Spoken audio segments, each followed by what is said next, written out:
ওম শান্তি 17/8/2022 প্রাতঃমূল্যে ওম শান্তি বাপদাদা মধুবন।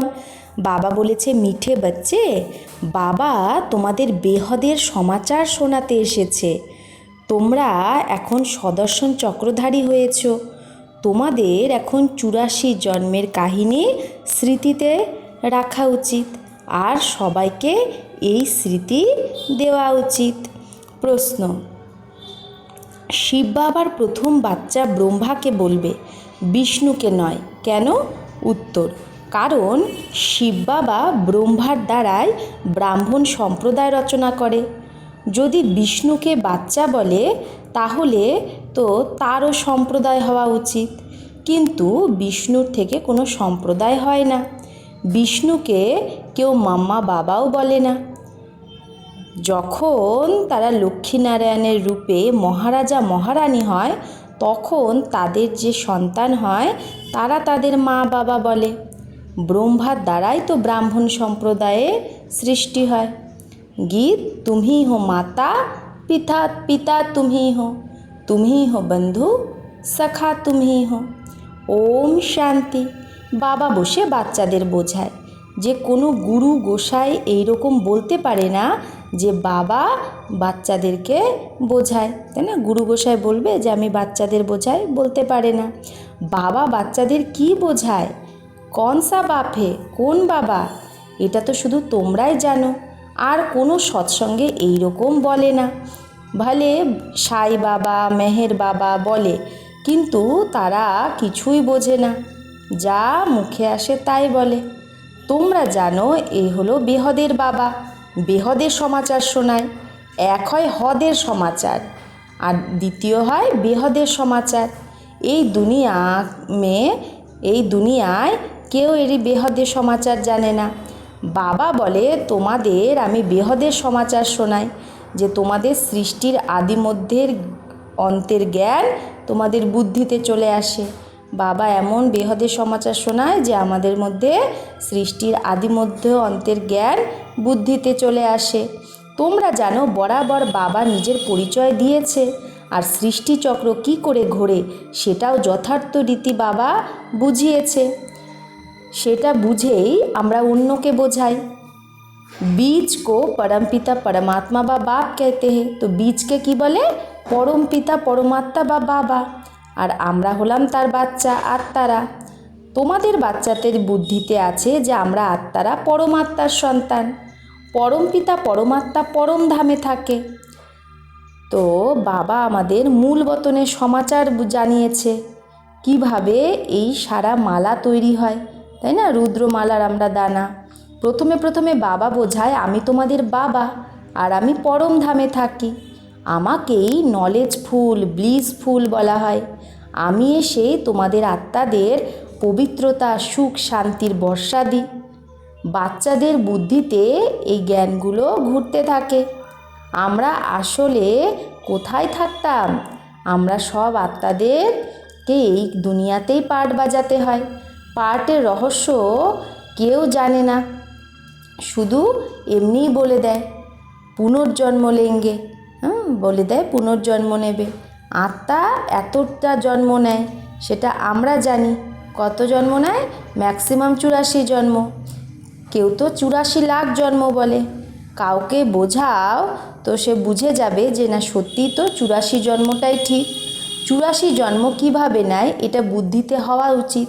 তো আমাদের বুদ্ধিতে থাকা উচিত কিভাবে আমরা 84 জন্ম নিই। তো কিভাবে নিই? সত্যযুগে 8 জন্ম, ত্রেতা যুগে 12 জন্ম, দাপর যুগে 21 জন্ম, কলিযুগে 42 জন্ম, আর এই সঙ্গমে নতুন 1 জন্ম, তাহলে টোটাল 84 জন্ম। তো বরাবর আমরাই শতপ্রধান ছিলাম, তারপরে শত রজ তমতে এসেছি, এখন আবার সঙ্গমে আমরা শতপ্রধান হচ্ছি। এটা নিশ্চয় তোমাদের বাচ্চাদের বুদ্ধিতে থাকবে, তবেই তো তোমাদেরকে সদর্শন চক্রধারী বলা হয়।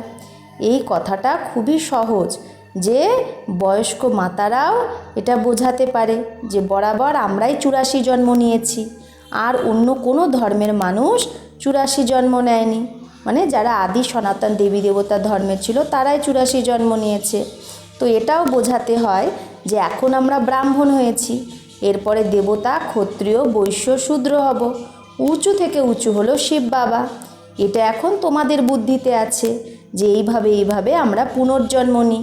পুনর্জন্মকে তো অবশ্যই মানতে হবে। এখন তোমাদের নিজেদের 84 জন্মের পাঠ বুদ্ধিতে এসেছে। বয়স্ক মাতাদের জন্য এই বোঝানোটা খুব সহজ।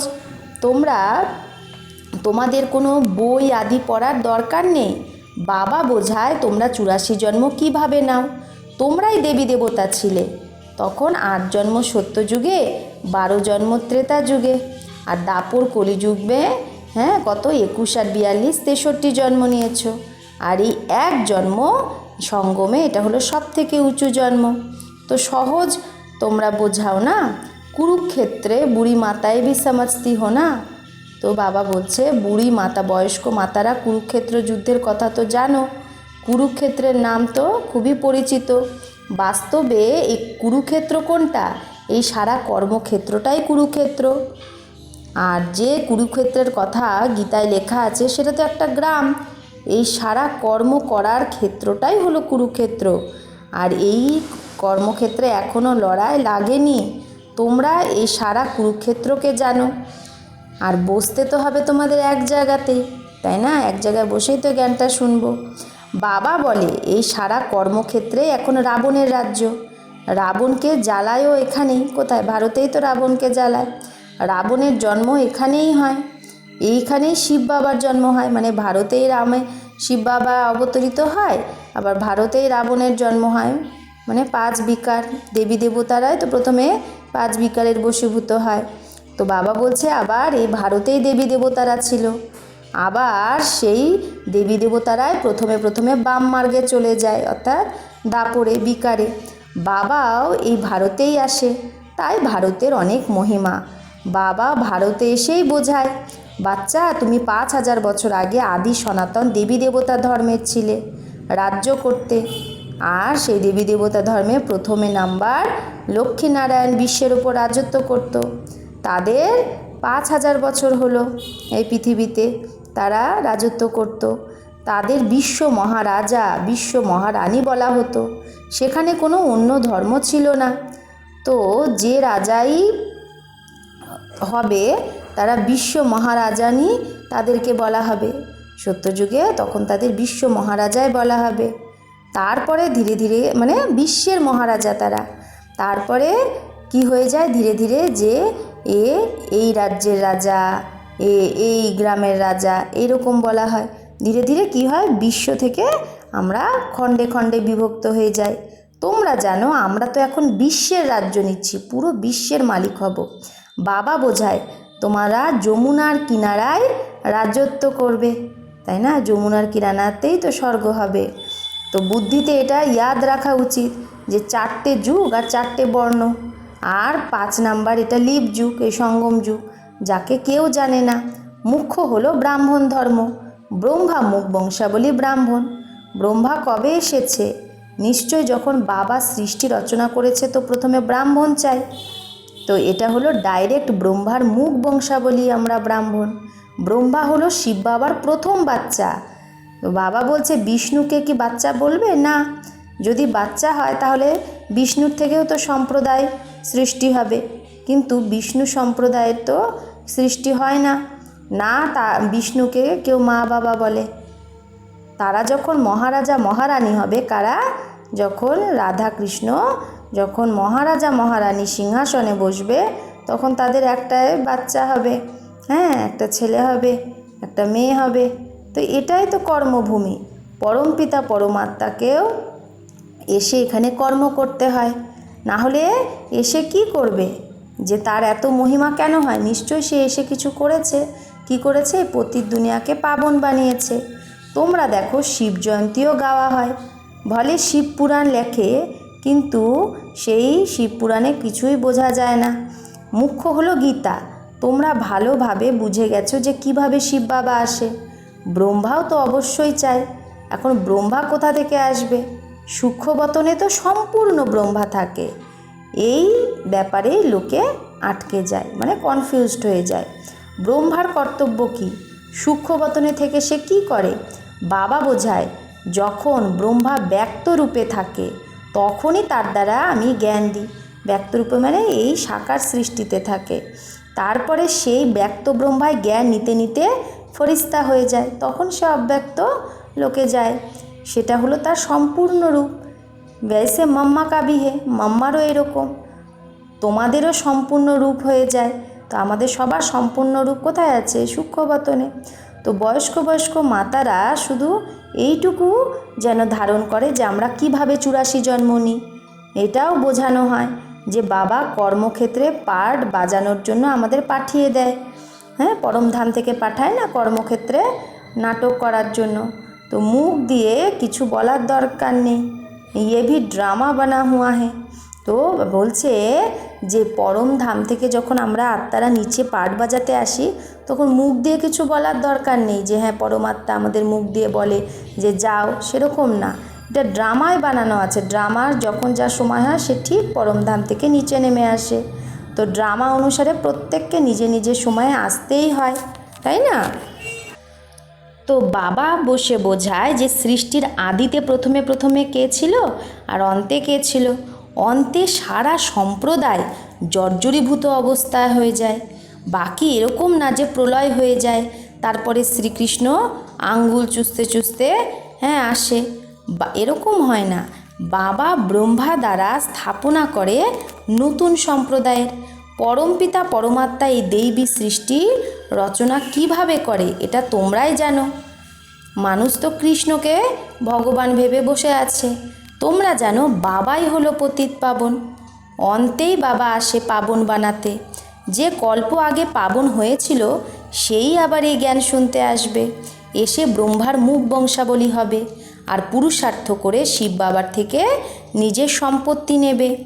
রচয়িতা নলেজফুল তো শিব বাবাই না, বর্ষা তো বাবার থেকেই পাওয়া যায়। দাদা কবি উনসে মিলতা হে। তাহলে এখানে দাদা মানে সিন্ধিতে দাদা মানে বড় ভাইকে বলছে। তো ব্রহ্মা তো আমাদের বড় ভাই, তাহলে সেও কার থেকে বর্ষা পাচ্ছে? শিব বাবার থেকে। তো সারা মহিমা শিব বাবারই। তমেব মাতাশ্চ পিতা তমেব, তমেব বন্ধুশ্চ সখা তমেব। তো বরাবর সত্যিকারের সুখ দেয় সেই শিব বাবাই। এটাও তোমরা জানো, দুনিয়া জানে না। যখন রাবণ রাজ্য শুরু হয় তখনই দুঃখ শুরু হয়। রাবণ আমাদের বেসমাজ বানিয়ে দেয়।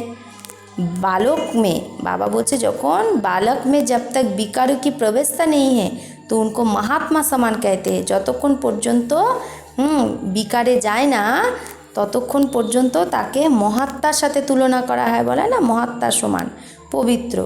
যখন সে বড় হয়ে যায় তখন লৌকিক সম্বন্ধী তাকে দুঃখের রাস্তা বলে দেয়, অর্থাৎ বিয়ে করার রাস্তা। প্রথম রাস্তা বলে যে তোমাকে বিয়ে করতে হবে। লক্ষ্মী নারায়ণ আর রাম সীতা কি বিয়ে করেনি? কিন্তু তারা এটা জানেই না যে লক্ষ্মী নারায়ণ রাম সীতা এদের তো পবিত্র প্রবৃত্তি মার্গ ছিল, যে ওরা গৃহস্থী ছিল কিন্তু পবিত্র ছিল। আর এখন তো অপবিত্র প্রবৃত্তি মার্গ। তারা তো পবিত্র স্বর্গের মালিক ছিল আর আমরা তো পতিত নরকের মালিক। এই খেয়ালটা বুদ্ধিতে আসে না। তোমরা ভারতের মহিমা শোনাও যে এটা কি ভুলে গেছো যে ভারত স্বর্গ ছিল, আদি সনাতন দেবী দেবতা ধর্ম ছিল, পবিত্র ছিল। তবেই তো অপবিত্র মানুষরা সেই পবিত্র দেবী দেবতার সামনে গিয়ে মাথা ঠেকায়। পতিত পাবন বাবাই এসে পাবন দুনিয়া স্থাপনা করে। বরাবর ভারত পাবন ছিল। এখন তো মুখেই মানুষ বলে যে আমরা পতিত। কোনো লড়াই আদি যখন হয় তখন যজ্ঞ রচনা করে শান্তির জন্য, মন্ত্র সেই রকমই জপে, কিন্তু শান্তির অর্থ বোঝে না। এটা তো খুবই সহজ। গডফাদার বলে সবাই, তার মানে আমরা সবাই কি হলাম? গডফাদারের সন্তান।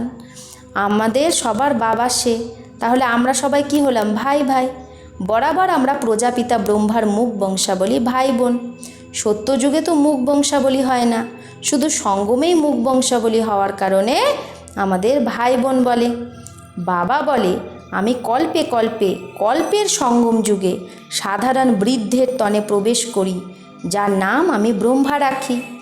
যে এই জ্ঞানকে ধারণ করে অব্যক্ত সম্পূর্ণ ব্রহ্মা হয়ে যায়, সেই একই আত্মা।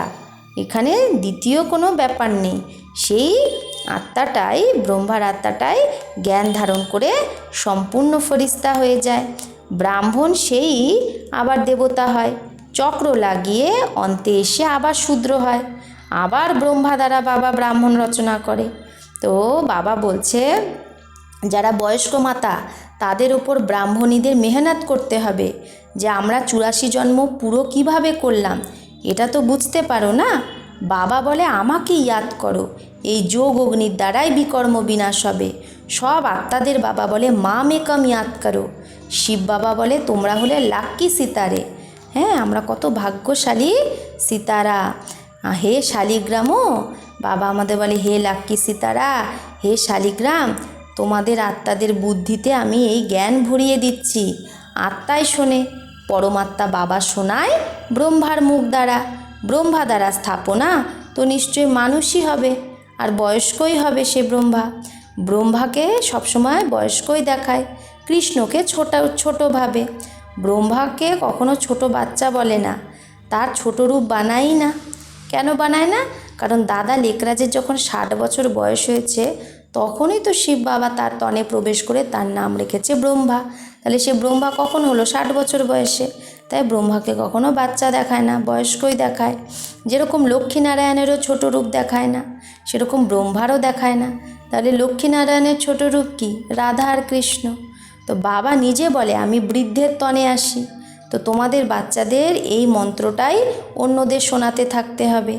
শিব বাবা বলে মা মেকম ইয়াদ করো।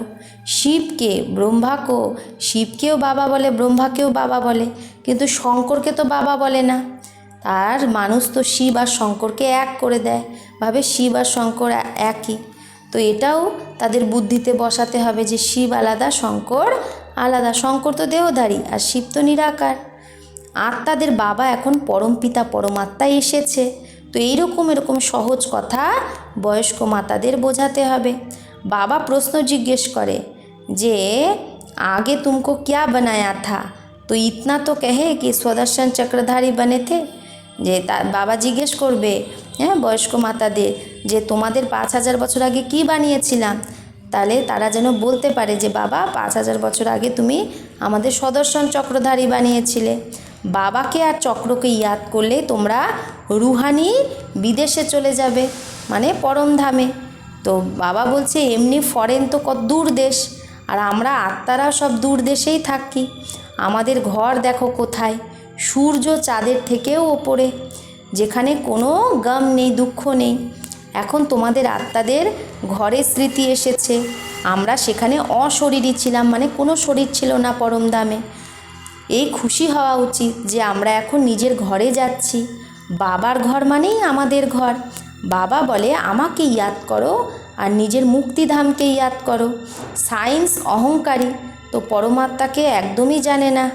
বাবার করুণা হয় যে তাদের কানেও যেন এই জ্ঞানটা কিছু যায়, যাতে তারাও শিব বাবাকে ইয়াদ করে, দেহ অভিমান তাদের চলে যায়। নর থেকে নারায়ণ হওয়ার এটাই হলো সত্য কথা। সত্যিকারের বাবাকে ইয়াদ করো, মানে সত্য বাবাকে ইয়াদ করলে কী হবে? সৎখণ্ডের মালিক হয়ে যাবে, সত্যখণ্ডের মালিক হয়ে যাবে। সত্য বাবাই স্বর্গে স্থাপনা করে। বাবা বলে আর অন্য সবার সাথে বুদ্ধিযোগ ত্যাগ করো। সরকারি চাকরি 8 ঘন্টা করো, সেই তার থেকেও এটা অনেক উঁচু কামাই। তো বাবা বলছে সরকারি চাকরি 8 ঘন্টা করে তুমি যে কামাইটা করছো, তো বাবাকে ইয়াদ করলে তার থেকেও অনেক বেশি কামাই তুমি করতে পারবে।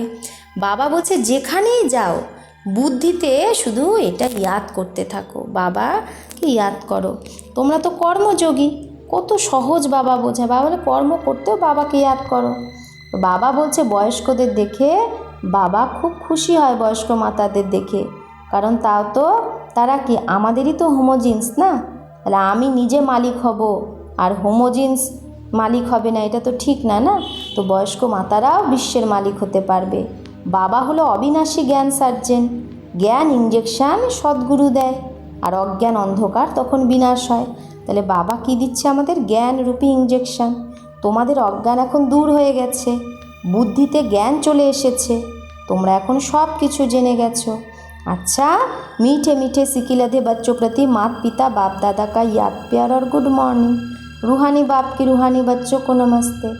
हम रूहानी बच्चों की रूहानी माता पिता बाप दादा को याद प्यार गुड मॉर्निंग और नमस्ते नमस्ते नमस्ते। शुक्रिया बाबा, आपको लाख लाख शुक्रिया। ধারণার জন্য মুখ্য স্যার এক, উঁচু কামাই করার জন্য বুদ্ধির যোগ আর সবার থেকে ছিন্ন করে এক বাবার সাথে জুড়তে হবে। সত্য বাবাকে ইয়াদ করে সত্যখণ্ডের মালিক হতে হবে। 2, যেরকম ব্রহ্মা বাবা জ্ঞানকে ধারণ করে সম্পূর্ণ হয়, সেই রকমই বাপ সমান সম্পূর্ণ হতে হবে। বরদান, অটুট নিশ্চয়ের আধারে বিজয়ের অনুভব যে করে সেই সদা হর্ষিত আর নিশ্চিন্ত ভব। অটুট নিশ্চয়ের আধারে বিজয়ের অনুভব করে সেই সদা হর্ষিত আর নিশ্চিন্ত ভব। তো বাবা বলছে নিশ্চয় নিশানি হলো, মানে নিশ্চয়ের লক্ষণ কি? মনসা বাচা কর্মনা সম্বন্ধ সম্পর্ক প্রত্যেক ব্যাপারে সে সহজ বিজয়ী। যেখানে নিশ্চয় অটুট থাকে সেখানে বিজয় কেউ টলাতে পারে না। এই রকম নিশ্চয় বুদ্ধি সদা হর্ষিত আর নিশ্চিন্ত থাকে। কোনো কথায় এটা কেন, এটা কিভাবে, কেন, কবে, কিভাবে, এই রকম বলাও মানে চিন্তার লক্ষণ। যদি আমরা কোনো ব্যাপারে বলি এটা কেন হলো, কবে হলো, কি হলো, কিভাবে, এত কথা বলা মানেও কি কেন, কিউ, ক্যা, कैसे, এগুলো বলা, তার মানে আমার মধ্যে চিন্তা আছে, আমি নিশ্চিন্ত হতে পারি। যে নিশ্চিন্ত সে সদা ফুল স্টপ লাগায়। তাই নিশ্চয় বুদ্ধি নিশ্চিন্ত আত্মার স্লোগান হলো জো হুয়া আচ্ছা হুয়া, যেটা হয়েছে সেটা ভালো হয়েছে, আচ্ছা হে, আর এখনও যেটা হচ্ছে ভালো হচ্ছে, আর আচ্ছা হি হোনা হে, আর ভবিষ্যতেও যেটা হবে সেটা আরও ভালো হবে। হ্যাঁ, নিশ্চয় বুদ্ধি বাচ্চা সদা এই স্লোগানই হবে। সে খারাপের মধ্যেও ভালো অনুভব করবে, কোনো কিছু খারাপ নেগেটিভের মধ্যেও সে পজিটিভ অনুভব করবে। চিন্তা শব্দের অবিদ্যা হবে, চিন্তা কী জিনিস সেটা সে জানবেই না। স্লোগান, সদা প্রসন্নচিত্ত যদি থাকতে চাও, যদি সদা প্রসন্ন চিত্ত থাকতে চাও, তাহলে বুদ্ধিরূপী কম্পিউটারে ফুল স্টপের মাত্রা লাগাও। অর্থাৎ যখন আমরা ফুল স্টপ লাগাতে শিখব তখনই আমরা প্রসন্ন চিত্ত হতে পারবো। আর যখন ফুল স্টপ লাগাতে পারবো না, বিন্দু লাগাতে পারবো না, সব সময় প্রশ্ন, তাহলে যার প্রশ্ন থাকে সে কখনো প্রসন্ন হতে পারে না। তাই যত ফুল স্টপ মানে বিন্দু লাগাবো, যে কোনো কথায় বিন্দু, তখন আমরা প্রসন্ন থাকব। ওম শান্তি।